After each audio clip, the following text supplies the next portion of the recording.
have created a sanctuary here. We are the sanctuary. And love is flowing through in so many different expressions.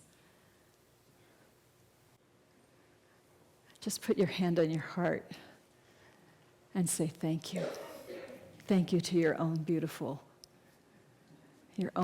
being for creating this.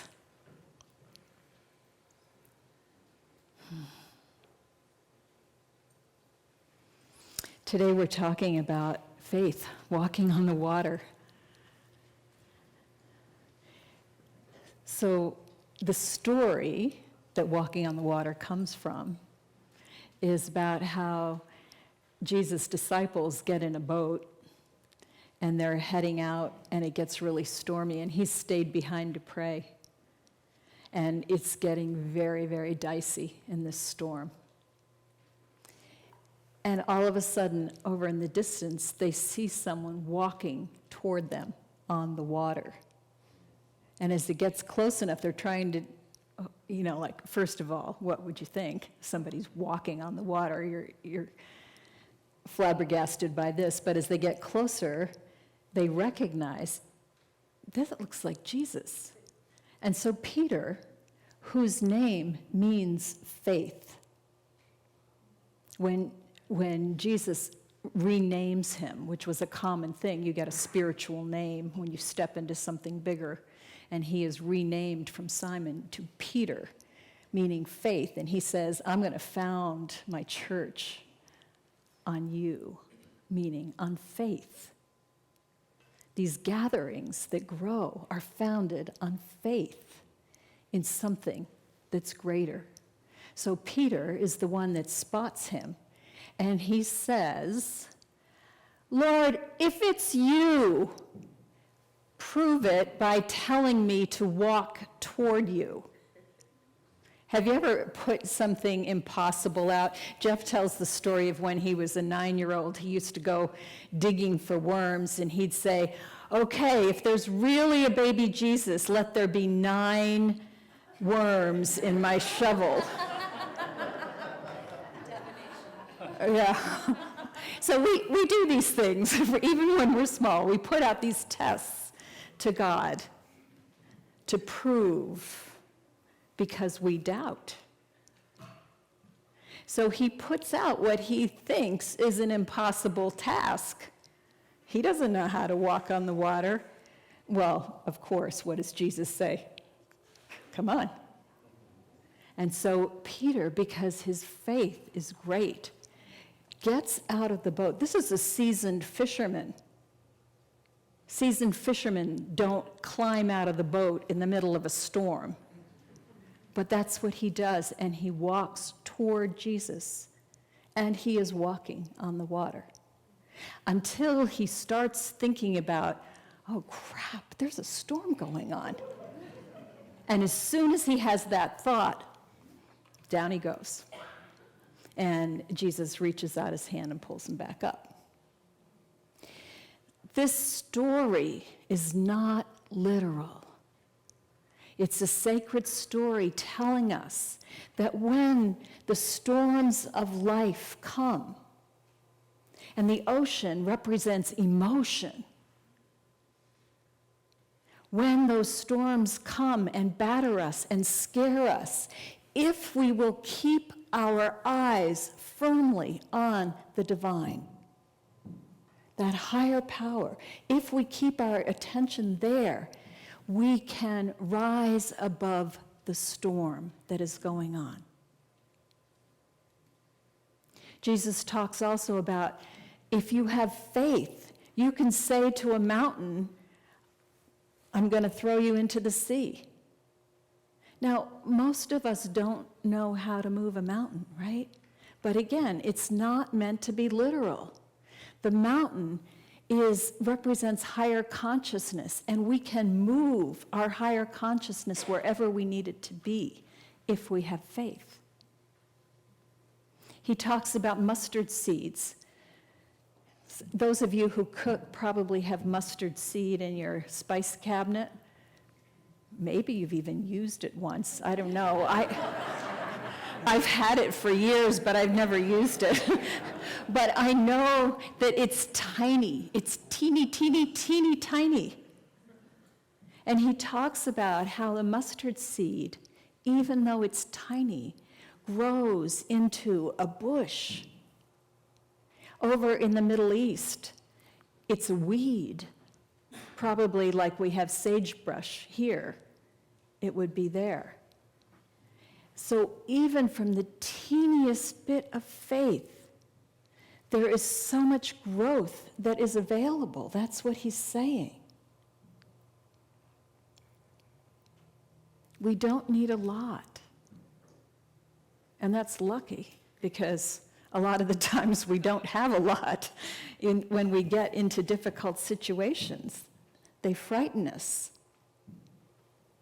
And we don't know on a human level if we'll be okay. But luckily, we are not restricted to the human level. We can have faith in something greater. We can share stories with one another. My favorite story, and I apologize to those of you who have heard it, involved a time that I was on a honeymoon with a previous husband, and we were traveling in an RV. Now, he had borrowed this RV from his brother-in-law, who said, "No problem. It's 20 years old, but it'll just go like 70 all the way. You won't have any issues." And my husband had decided that this thing was not reliable. And he's cruising along at 60, which is the fastest he could get it to go, reciting a mantra to himself. And the mantra was, "This piece of crap is going to break down." So, Unity 101, our thoughts create our reality, especially when felt with great emotion and repeated. And so all the way from Seattle to Provo, Utah, coming up the hill to the Great Divide on a rainy Friday afternoon at 5. When suddenly the RV lumbers over to the side of the road and dies. Now, my part of this, because I don't know that he's thinking all that, we were listening to a tape on the power of prayer. And one example after another is being given of these amazing miracles that happened when somebody prayed. And at that point in my life, this was way before Unity, I had no experience of prayer working. And so I'm listening to these and I'm thinking, does this really work? Like for ordinary people? And so the next thing that happens is the RV breaks down. So I had read the Celestine prophecy at that time, which in part said, if you ask the universe a question, pay attention, the answer is about to show up. So I said, okay, I asked the question, the RV broke down, maybe I should pray. And trust me, you don't want me near the hood of the engine. So I start praying, and somehow I stumble on the prayer of gratitude. And I just start giving thanks. I give thanks for the elements of the earth that went into building the RV. I give thanks that we are fixed and on our way. I just thank for everything I can think of. 5 minutes later, a pickup truck coming from the opposite direction pulls a U, comes behind, and what's the problem, he says. And the next thing you know, all the collective wrenches are out. He is under the RV. He says, oh, here's the problem, it's a fuel pump. You're not getting any fuel to your engine. And then he says, I just happen to have a spare in my rig. I just bought it. Would you like me to put it in? He installs the fuel pump, and remember, this is a 20-year-old RV. He installs the fuel pump, And then my ever-optimistic husband is thinking, okay, now it's going to be highway robbery. But his negative thoughts were not a match for the positive flow of gratitude. Metaphysically, even when our own negative thoughts are putting something out, gratitude can override it.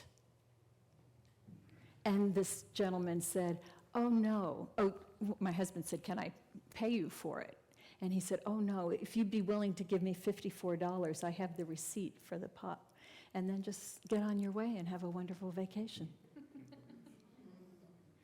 So through my life from that point, when I have had circumstances in life that are storms, my equivalent of a dead RV on the side of the road, I remember that gratitude has huge power. I have faith in the power of gratitude. We put faith in higher power. It's different than beliefs. For example, I have a belief in chiropractic because over the years I have used chiropractic, and I have seen, like my children from the time they were little, never needed to have antibiotics because they always went to chiropractors. So I know it works. I don't have faith in chiropractic, I believe in it, and it's based on my experience. I have faith in the power of the body to heal. That's something I can't understand, but I have faith in it. I have faith that there is an orderly universe and that the stuff that's going on that I don't like somehow is going to all flow together. I have faith that I am a creative element of the universe and that I have the power through my actions to make a difference in this world. We put our faith in that kind of thing. And when we have that kind of faith, we can create anything. When Elizabeth led that beautiful meditation today, and she called in the children in our world and invited unity to step into that vision that we are making a difference for our next generation, the generation that is going to heal this planet. Not us, them. Ours is to prepare them so that they are able to do it. Ours is to support them. And this community is about doing that.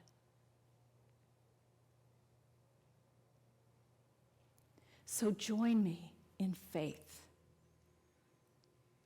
We have a vision. Let's seed it with our faith and our gratitude and know that with that we can walk on water.